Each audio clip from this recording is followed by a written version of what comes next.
Postgres had already captured the market. So with or without Databricks of the world or Snowflake, that had already happened.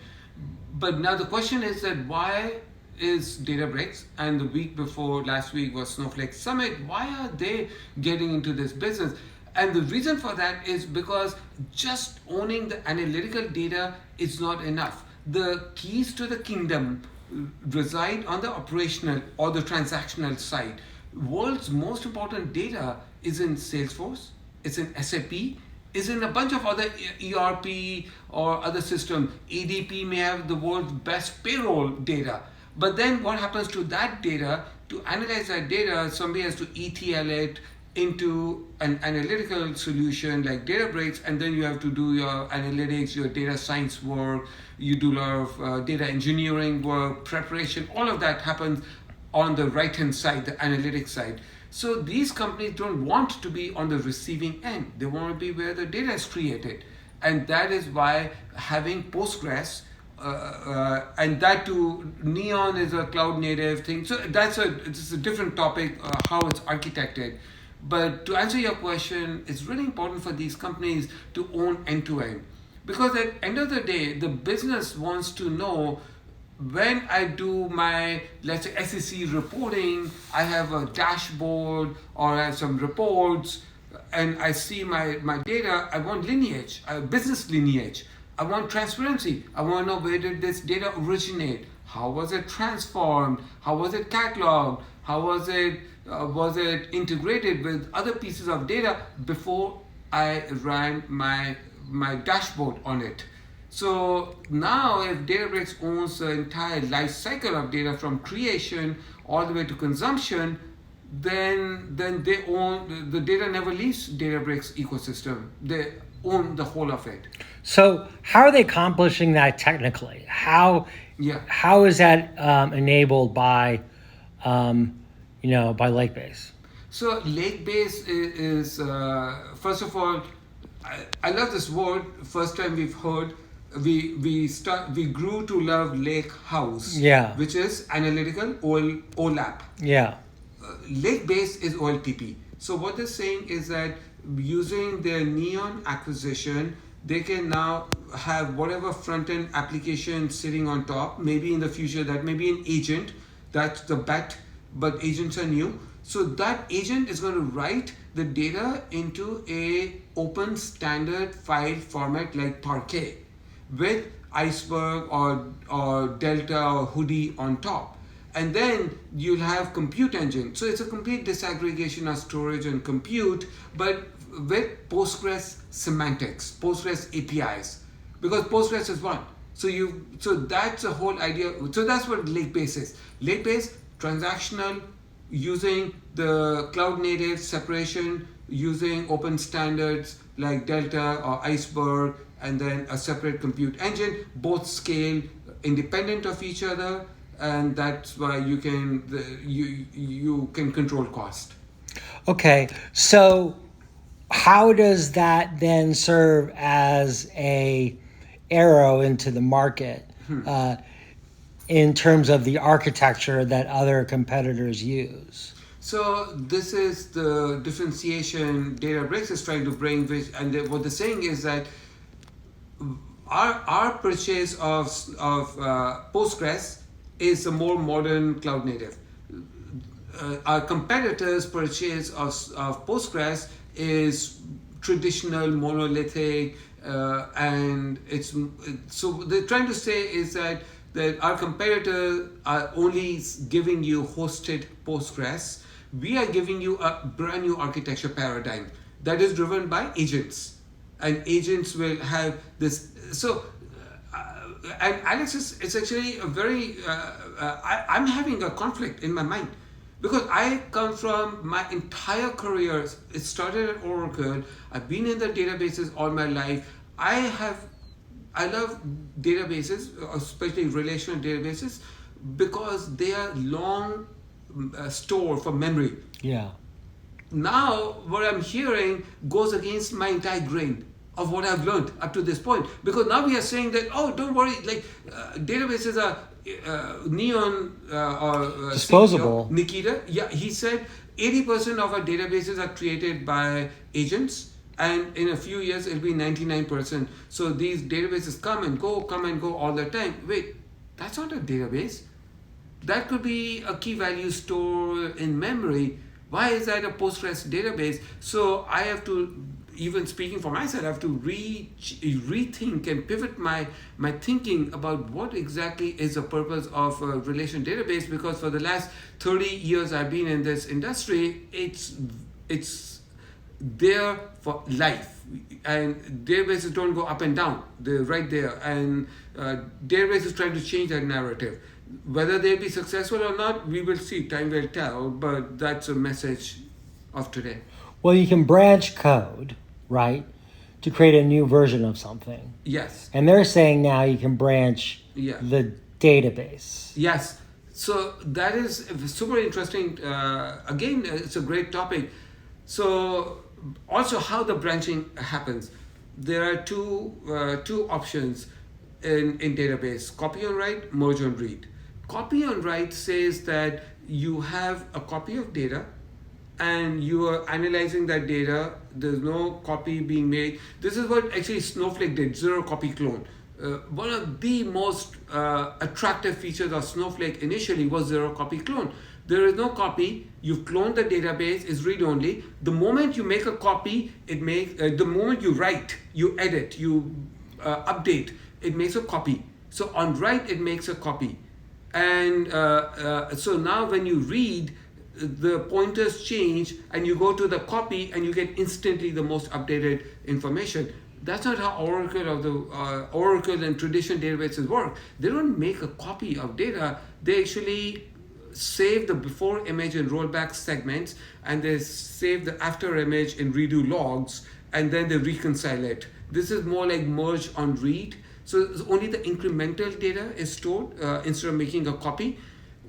When you have fast moving streaming data, you want merge on read, because doing copy on write means you're making a whole copy. It's slow on write, fast on reads. Merge on read is opposite.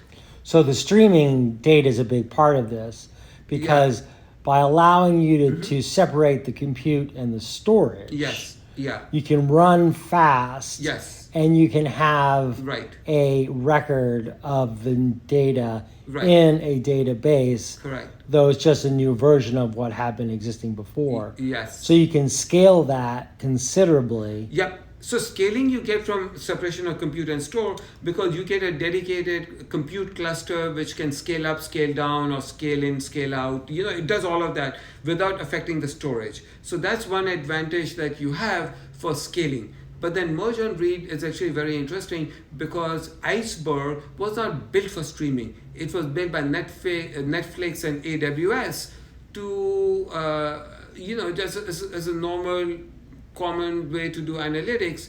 Now that we're getting more into streaming data, so in Iceberg version 3 of the spec, it has introduced merge on read, so it can make a copy at the delta, only the change, and so very quickly consumes streaming data. But then when you read it, it has to merge it. That's what's called merge and read. And so then that streaming capability then sets up the ability to move data very quickly, which can then be streamed into a model. Yes. And that's where you can start Yes. using LLM and Correct. agents and to do even more of the work. That is correct. Right. Yes, in fact, streaming data is becoming first-class citizens, because when GPT-3 first came out, it was trained to December 2021. If you asked a question about the Olympics in 2022, it would be like, well, what Olympics? They never happened. And you're like, no, it did, because it was trained on that old data, but we have moved away from that. And now you have current data, all this test time compute, reasoning models. Basically, it's a new world of LLMs from what it was even 2 years ago. What do you see as the trade-offs to this approach that we're seeing from Databricks?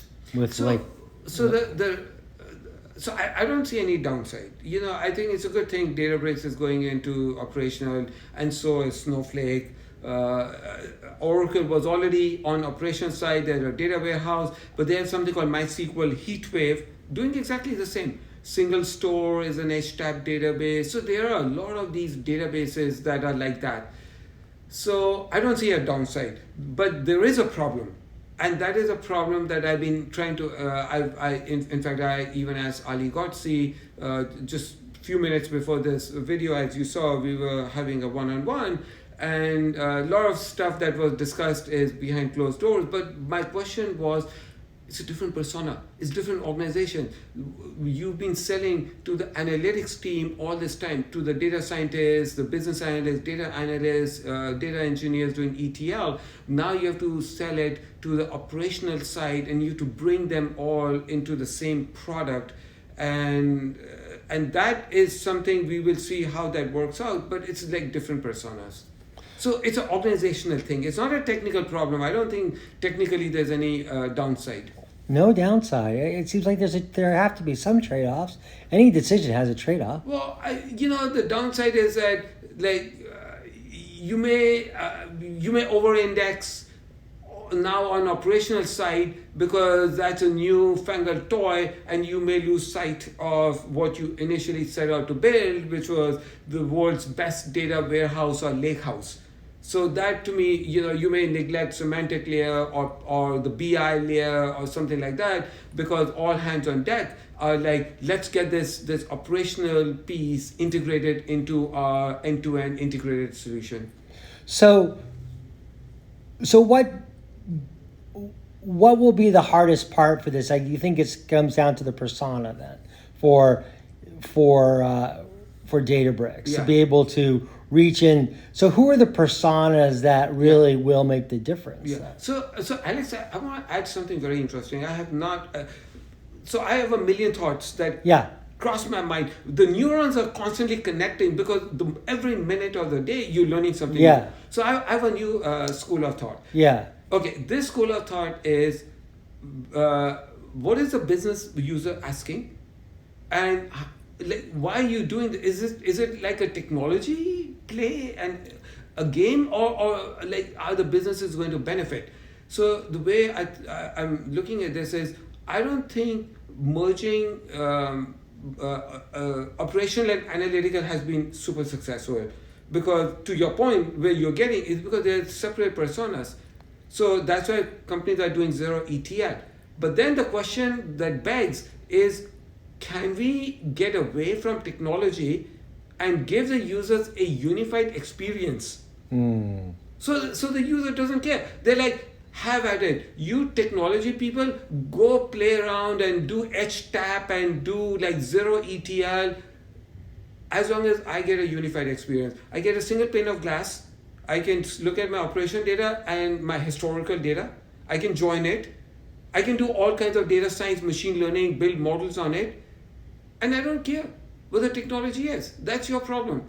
As long as I get millisecond or sub-millisecond response to both operational and analytical, it's all, I have the lineage, I can see across. So unified experience may trump all of this engineering and architectural refactoring that we're doing. So that's interesting kind of viewpoint, and then we can just conclude maybe on that by saying, we're still a long way away from that. Oh my God, yes. And yes. So where do you see us right now? I mean, Ali said, hey, we're just at the beginning of the agentic AI. Correct. Story. Yes. So it seems to me one thing that's starting to stick out a little bit is like the need for evaluation. Huge. As we start to see the semantics of the language, having its effects on agentic AI. Yes. So if you put technology aside, the biggest problem customers have is reliability. Can you trust these models? Are they going to be accurate? So semantics become really important.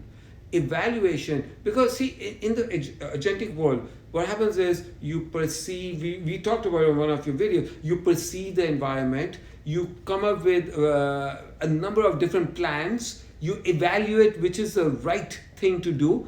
By the way, each of those may require a database that's ephemeral.